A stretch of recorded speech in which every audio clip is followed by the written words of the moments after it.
You can't have 3-4 constitutions for different religions. One for Hindu, one for Muslim, one for Christian, और कोई कैसा देश होगा? There should be one constitution, one rule of land. तो दादा ये तो सही है, नेशनल इंटीग्रेशन को छोड़ो, लेकिन आजकल एज डिफरेंस बिल्कुल। आपको तो एक आपने तो मुझे कोई किस्सा सुनाया था, एक चुटकुला सुनाइए ना आप लोग।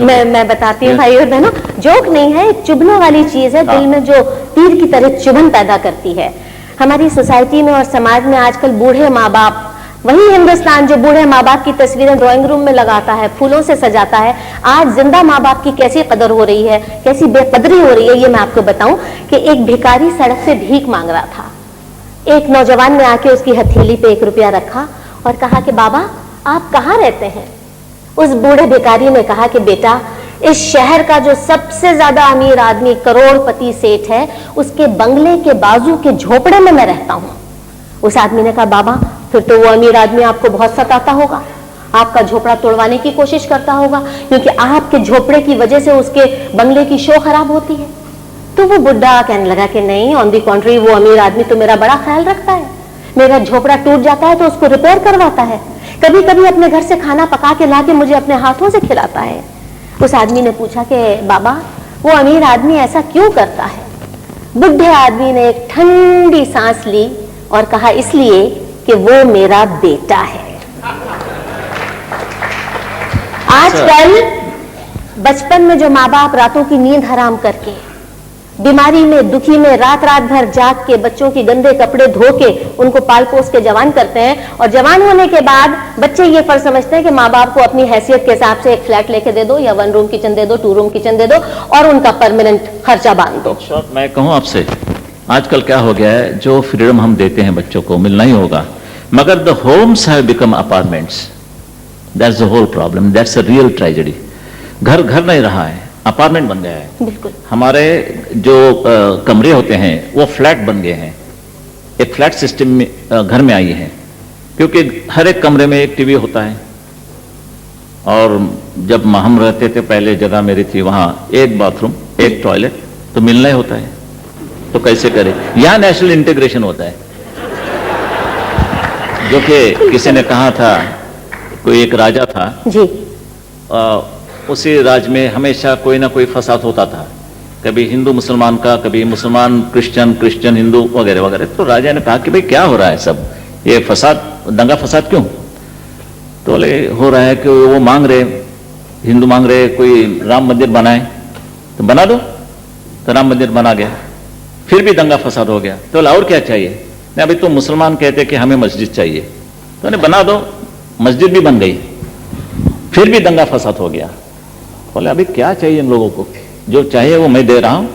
तो नहीं, वो तो क्रिश्चियन कहते कि हमें चर्च चाहिए, बना दो। सब बना दिया, फिर भी दंगा फसाद हो गया।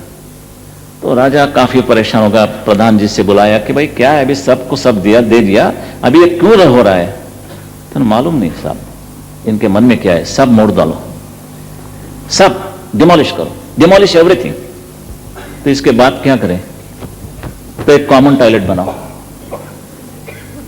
तो इससे क्या होगा? बनाओ तो पहले सब डिमोलिश करने के बाद एक कॉमन टॉयलेट बना दिया। एक दिन गया, 2 दिन गुजरे, 3, 4, 5 करके करके कुछ दंगा नहीं, फसाद नहीं।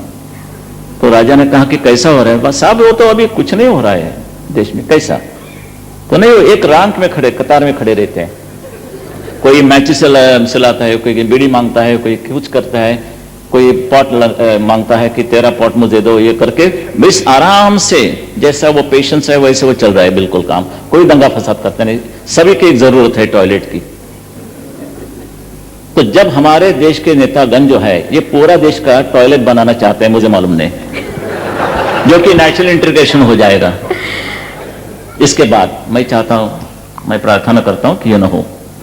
मेरा देश ऐसे खूबसूरत देश हो, जैसे कि प्रदेश में काफी अभिमान से कहते हैं कि स्विट्जरलैंड कैसा है, सिंगापुर क्या है, अमेरिका कैसी है, खासतौर से लॉस एंजल्स जहां वॉल्ट डिज्नीलैंड होती है, जिनेवा है। हमारे यहाँ देखने में कोई ऐसी बात होती है, कैसे क्या बताऊं मैं। लेकिन दादा आप बड़े गर्व से हम कहते हैं कि विजिट धारावी झोपड़पट्टी, कि क्या गर्व की बात है? और लोग तालियां करते मारते हैं जब ये कोई प्रचार के लिए कोई जाते हैं ना, ये ऐसा व्यासपीठ होता है इसका, ऐसा मंच, वो कहते हैं कि सबसे बड़ी से बड़ी झोपड़पट्टी एशिया खंड में हमारी धारावी की झोपड़पट्टी है, लोग तालियां बजाते हैं। सही कह रहे हैं। क्या करें अभी? लेकिन दादा आपका रमाधाम मैंने देखा है। हाँ। और भाइयों और बहनों, जैसा कि हमारे दादा ने आपको निमंत्रण दिया है, वाकई रमाधाम के बारे में मैं क्या कहूँ, ऐसा लगता है कि स्वर्ग जो है वो धरती पे उतर आया है। और यही वजह है कि बड़े बड़े, वो पोल्ट्री था, a huge poultry lying idle for 4.5 years, so you can imagine the plight of the land. In fact, that being turned into a beautiful thing, a huge lawn, a jogging track, then a हरियाली, झरने, हरियाली सब, and the waterfall, everything. There are going to be a small hospital. There is a children park where children can come and call, ask किसी को नाना पुकारे या नाना होगा तो कहेंगे पोता मेरे नजदीक आइए. That's the idea behind. The psychology is there.